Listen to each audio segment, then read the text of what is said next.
அதிமுகவுல மிகப்பெரிய அளவுல ஒரு சலசலப்பு போயிட்டு இருக்கு. அத்திக்கடவு அவிநாசி திட்டம் அப்படிங்கிறது திருப்பூர், கோவை, ஈரோட்ல இருக்கக்கூடிய விவசாயிகளுடைய 60 ஆண்டுகால கனவு திட்டம் அப்படின்னு சொல்லப்படுது. இந்த திட்டம் என்னன்னா, பவானி அணையிலிருந்து வரக்கூடிய நீரை இந்த 3 மாவட்ட மக்களுக்கும் வறட்சி காலகட்டங்களில் கொடுக்கறதன் மூலமா அங்க இருக்கக்கூடிய நிலத்தடி நீர்மட்டத்தை உயர்த்தலாம் அப்படிங்கிற திட்டம் தான். இது இப்போ கொண்டு வரப்பட்டதில்ல. 1957 காலகட்டத்திலேயே காமராஜர் ஆட்சியிலேயே மாரப்ப கவுண்டர் அப்படிங்கிறவரால இந்த திட்டம் முன்மொழியப்பட்டது. அதற்கு பிறகு பல்வேறு காலகட்டங்களில் அது நிறைய சிக்கல்களை சந்திச்சிச்சு. அதற்கு அடுத்துதான் 1973 காலகட்டங்களில் கூட முன்னாள் முதல்வர் கலைஞர் பல வகையில இதை முன்னெடுத்து செஞ்சும் அதை அவரால் செய்ய முடியல. பல தடைகள் ஏற்பட்டுச்சு. அதற்கு அடுத்துதான் ஜெயலலிதா அவருடைய ஆட்சி காலத்தில் அதுக்கு நிதி ஒதுக்கப்பட்டுச்சு.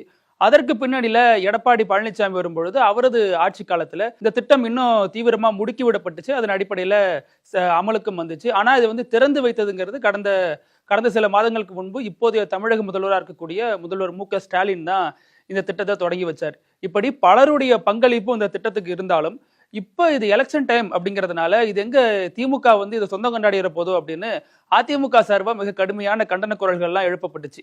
அதன் நீட்சியா தான் எடப்பாடி பழனிசாமிக்கு விவசாயிகள் சார்பா, குறிப்பா அந்த கோவை, திருப்பூர், ஈரோடு இந்த 3 மாவட்டங்களை சேர்ந்த விவசாயிகள் சார்பா பாராட்டு விழா நடத்தப்பட்டுச்சு. இந்த விழா தான் அதிமுகவுக்கான பெரிய சலசலப்பை ஏற்படுத்த அடிகோலிடுச்சு அப்படின்னு சொல்லலாம். இதுல என்ன விவகாரம் அப்படின்னா, எல்லாருக்கும் தெரிந்த மாதிரி தான் அதிமுகவினுடைய மிக மூத்த தலைவர்கள் ஒருத்தரா இருக்கக்கூடிய செங்கோட்டையன் இந்த விழாவை புறக்கணிச்சது தான் பெரிய அளவுல பேசுபொருளா மாறினுச்சு. அதற்கு அவர் சொல்லக்கூடிய காரணம், என்ன வளர்த்த எம்ஜிஆர், ஜெயலலிதாவினுடைய படங்கள் அந்த விழாவில் இல்ல, அந்த விழாவினுடைய அழைப்புதல்லையும் அது இல்லை, அதனாலதான் அந்த விழாவை புறக்கணிக்கிறேன் அப்படின்னு சொன்னதுமே அரசியல்ல பரபரப்பு தீ பகீர்னு பத்திக்கிச்சு. இந்த விவகாரத்துல பல்வேறு கோணங்கள் சொல்லப்படுது.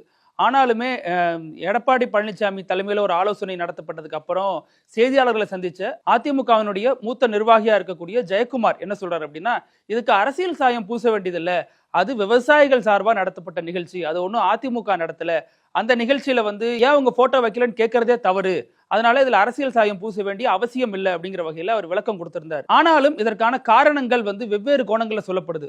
என்ன சொல்லப்படுது அப்படின்னா, செங்கோட்டையன் சில தினங்களுக்கு முன்பு, சில மாதங்களுக்கு முன்புன்னு கூட வச்சுக்கலாம், சசிகலாவை சந்திச்சாரு. அதன் நீட்சியா தான் இவருக்கும் அவங்களுக்கும் ஒரு புகைச்சல் போயிட்டு இருக்கு. அதனாலதான் எடப்பாடி பழனிசாமி அவர் ஓரங்கட்டணும்னு நினைக்கிறாரு. அதற்கு முன்னாடியே செங்கோட்டையன் முந்திக்கிட்டு இவர்